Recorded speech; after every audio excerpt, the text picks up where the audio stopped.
Bonjour à tous, c'est Piston & Co. Aujourd'hui, nouvelle vidéo sur la restauration de la Panhardine AX. On va s'attaquer au remontage des freins. Allez, c'est parti!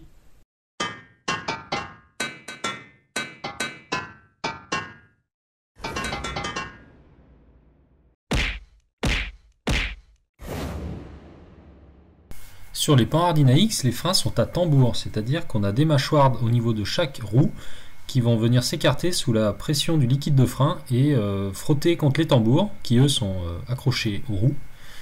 Et lorsque les garnitures vont frotter contre les tambours, elles vont les ralentir jusqu'à l'arrêt du véhicule.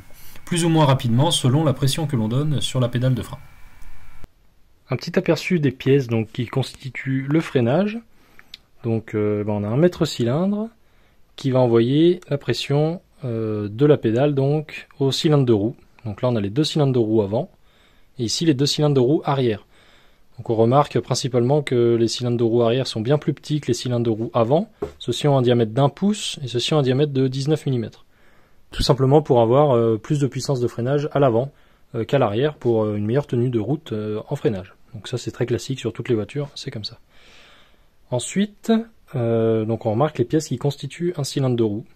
Donc un cylindre de roue, ça porte bien son nom, c'est un cylindre dans lequel on a des pistons qui sont écartés par un ressort. Il y a ensuite des coupelles caoutchouc qui sont plus présentes, tellement elles étaient pourries.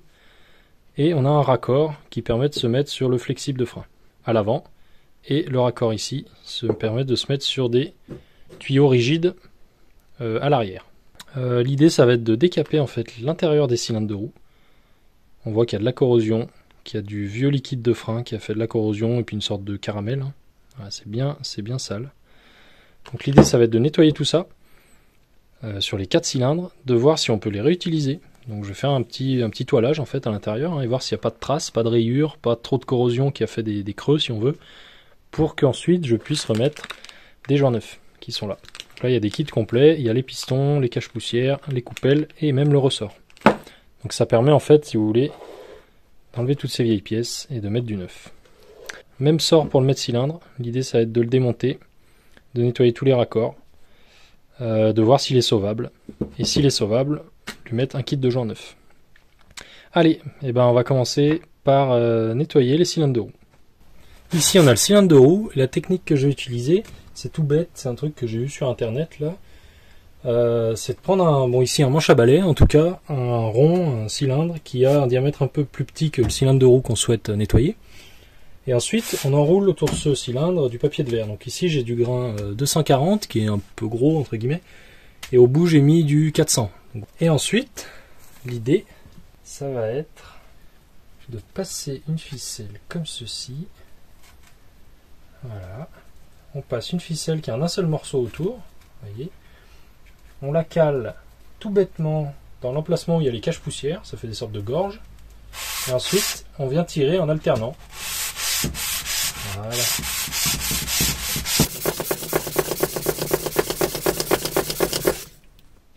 Voilà.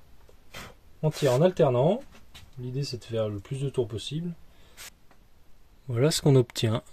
Donc, vous avez pu voir tout à l'heure l'état dans lequel c'était. Voilà, ici on voit un peu des marques, donc ça c'est du grippage qui est dû essentiellement au fait que le petit piston qui est à l'intérieur se mette un peu de travers. Et il vient, si vous voulez, manger la matière, là, donc là on sent au doigt.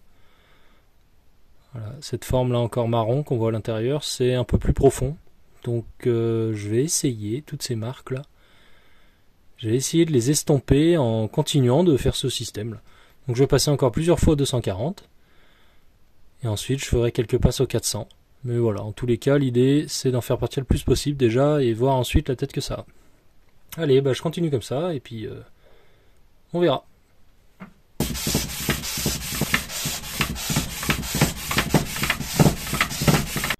Voilà, après plusieurs passes, vous pouvez voir quand même que c'est nettement mieux. Alors il reste une marque ici qui se sent au doigt.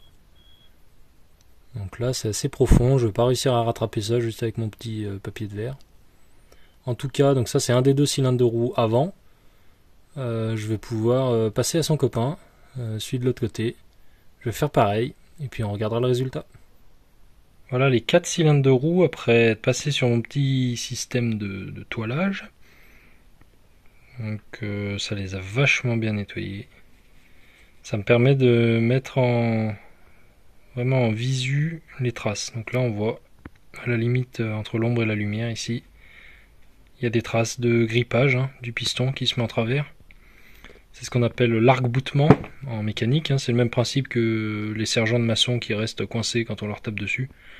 C'est en fait, là il faut imaginer le piston qui se met un peu de travers dans le cylindre. Ça coince. Et au moment où ça décoince, il y a un petit arrachement de matière qui se fait. Alors, ça se fait pas en un seul coup bien sûr, mais au bout de plusieurs milliers voire dizaines de milliers de kilomètres, forcément il y a eu plusieurs dizaines aussi de milliers de coups de frein. Et donc ça crée de l'usure à chaque fois et au bout d'un moment ça se voit. J'ai de la pièce de rechange, donc je vais regarder ce que j'ai. C'est des vieilles pièces aussi bien sûr qui sont d'origine. Je vais les décaper de la même manière et ensuite on pourra comparer et voir lesquels je garde. Et donc ces deux-là, qui étaient d'origine sur la voiture, je les remplace. Celui-ci, il n'y a pas tellement d'usure visible, mais en fait au doigt on sent comme des trottoirs si vous voulez. Il y a vraiment des décalages de diamètre, qui est vraiment trop usé. Et celui-ci il a des grosses traces de grippage. Donc voilà, ces deux-là, ils étaient d'origine sur la voiture. Ils sont foutus. Et avec les 4 autres que j'avais, j'ai pu panacher et me sortir ces 4 cylindres de roue là. Maintenant pour l'extérieur, je vais leur passer du Rustol tout simplement. Parce que là on voit qu'il y a encore de la vieille peinture, qui sont pas tellement rouillés. Ceux-là sont un peu plus oxydés. J'ai nettoyé aussi les petits raccords en laiton, les petits raccords banjo qui se font sur les cylindres. Voilà, j'ai mis du Rustol sur les cylindres. J'en ai un qui est déjà sur les taux, qui est prêt donc à être remonté. Tout d'abord, une petite précision, c'est que je vais utiliser du liquide silicone, du DOT 5, qui a le DOT 3, le DOT 4 et le DOT 5.1. Ça, c'est des liquides de frein classiques qu'on peut utiliser dans tous les systèmes de frein sans précaution particulière. Le DOT 5, lui, donc il est violet. C'est du liquide qui évite la corrosion. Le liquide silicone, c'est son grand avantage. C'est d'être compatible avec les caoutchoucs qui sont compatibles avec les autres liquides. Et en plus d'être anti-corrosion de par le fait qu'il ne va pas attirer l'humidité. Il est hydrophobe. Donc l'humidité ne va pas venir se loger dans le liquide. Et donc on ne va pas gripper au niveau des cylindres. Il n'est pas du tout compatible avec les anciens liquides. Parce qu'il est à base de silicone, les autres ne sont pas à base de silicone. Bref, incompatible. Si un caoutchouc a baigné toute sa vie dans du liquide, c'est assez compliqué de mettre du liquide silicone. Il faut bien rincer le circuit à l'alcool, tout démonter, tout rincer. Là, dans mon cas, c'était bien évidemment du vieux liquide à l'intérieur, mais comme j'ai nettoyé les cylindres de roue, je les ai dégraissés, et comme je mets des caoutchoucs, vous le voyez ici, neufs, j'ai pas de souci d'incompatibilité, je vais pas avoir de problème, ça va pas faire des bulles, et je vais pas détruire mes caoutchoucs. Donc dans mon cas, ça va être, on va dire, facile de passer au silicone, parce que de toute façon, je refais le circuit complet de la voiture. Bien, donc cette petite précision faite, on va pouvoir passer au remontage des cylindres de roue. Comme vous le voyez, j'ai des nécessaires de réparation qui comportent chacun piston et pare-poussière, ainsi que le ressort et les deux coupelles. Donc c'est vraiment tout ce qu'il y a dans le cylindre de roue. Ça tombe bien qu'il y ait les pistons et le ressort, parce que ceux que j'ai démontés, franchement, sont pas vraiment beaux à voir. Pour le remontage, je me suis mis dans un étau, comme ça mon cylindre y tient. Je vais pouvoir remonter tranquillement mes coupelles dedans, forcer un petit peu sur le ressort. Ça va pas tomber. Et puis voilà, il n'y a qu'à tout remonter. Pour le remontage, je vais utiliser de la graisse à frein, qui va me permettre d'enturbaner un peu les pistons de graisse pour éviter qu'ils grippent. Et je vais mettre aussi du liquide de frein à l'intérieur du cylindre. Voilà, allez, on passe au remontage, c'est parti. Alors, pour le montage, je commence à enduire de graisse les bords du piston. J'essaie d'en mettre pas mal dans le cache-poussière. Ensuite, je vais monter un premier piston. Donc je le mets à l'intérieur. Toc, j'enclenche le cache-poussière. J'ai mis du liquide de frein, donc le DOT 5 là sur les coupelles. Je l'enclenche par là. Je la mets en but et contre. Voilà. J'oublie pas le ressort, sinon ça fonctionne pas. Je mets la deuxième coupelle en face. Et ensuite je mets en face le deuxième piston. Voilà, le cylindre de roue complet, prêt à être remonté sur la voiture. Donc là je le maintiens avec les doigts parce que les pistons ils ont envie de sortir. à cause de la poussée du ressort. Donc je vais mettre un petit fil de fer là pour le stockage, pour que ça reste bien en place. Et puis voilà, celui-là c'est terminé, plus qu'à faire les 3 autres. Voilà, les 4 cylindres de roue sont remontés. Donc maintenant que les cylindres de roue sont traités, je vais passer au mètre cylindre. Donc je le rappelle, le mètre cylindre, c'est ce qui va transmettre la force de la pédale, du pied donc, au circuit de freinage. Ça sort par là. On a 2 circuits qui vont à chaque roue avant et un circuit qui part à l'arrière. Donc pour le démontage, je vais commencer par faire sauter les différents raccords ici, pour défaire le circuit 3 voies, essayer de défaire cet écrou là, et ensuite je vais essayer de l'ouvrir. Alors, normalement en défaisant ici, il y a un circlip et ça doit sortir. Ça c'est la théorie bien sûr, donc passons à la pratique. Voilà, j'ai pu tout desserrer, j'ai chauffé un peu tout parce que c'était bien grippé. Donc là je défais le contacteur de stop. Et c'est un interrupteur, hein, tout bêtement, qui fonctionne à la pression. Ensuite,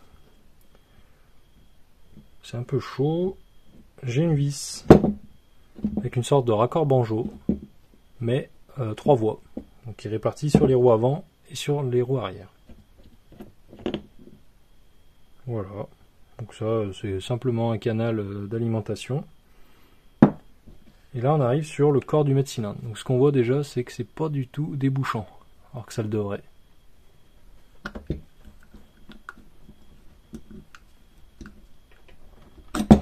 Collier d'époque. Bon, et là on tombe sur effectivement un circlip. Ah, l'idée c'est de pas se le prendre dans la gueule. Voilà. Donc là-dessous, un clip. Une rondelle. Une rondelle bien épaisse. Et ensuite ça doit être le système directement de piston. Donc là c'est un piston qui est creux, mais il est pas débouchant, hein, c'est bouché. Parce que c'est là-dedans que vient appuyer la pédale de frein. Et là normalement ça coulisse. Bien sûr c'est grippé. Pour le vider je vais taper par là. Et ça devrait sortir. Voilà, en tapant un peu beaucoup, c'est sorti. Vous voyez un peu l'état que ça a à l'intérieur.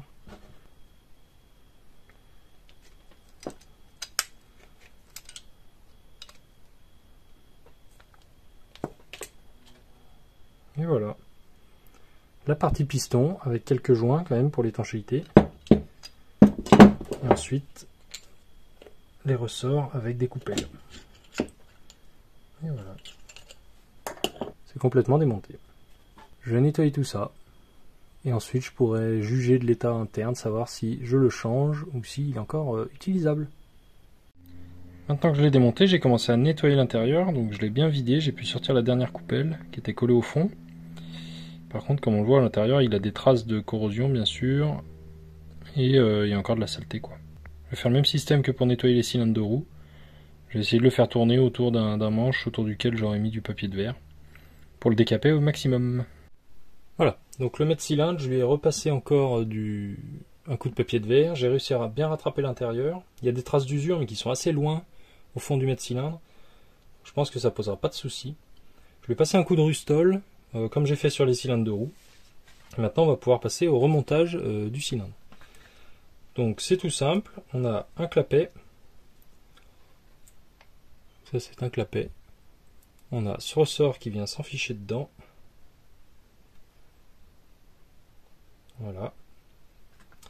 On a ensuite ce système donc vraiment de piston, c'est là que vient appuyer la pédale de frein. Et entre les deux, on a une coupelle. Comme ceci. Donc voilà le système de cylindre de frein, de mètre cylindre. Il va falloir que je le fasse rentrer à l'intérieur du cylindre.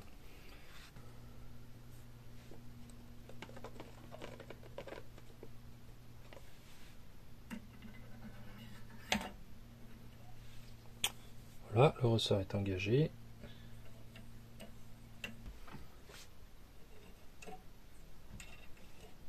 Ensuite, je remets la coupelle, qu'elle a bien un sens, hein, faut faire attention. Nous, ce qu'on veut, c'est que la pression aille dans les roues et ne revienne pas vers l'extérieur, donc on la met le cône vers l'intérieur, la partie plane vers l'extérieur. Maintenant, il va falloir que j'enfonce complètement le piston et que je verrouille avec le clip.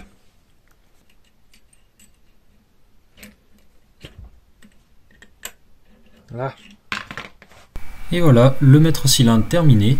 Donc j'espère qu'il fonctionnera, ça on verra lors du remontage sur la voiture. Bien sûr, il me reste encore à mettre le soufflet qui permet de protéger ici l'entrée du maître cylindre, éviter qu'il y ait des poussières ou l'humidité. Et puis dans les prochains épisodes, on passera au remontage des pièces de freinage sur le châssis. Et d'ici là, bon week-end!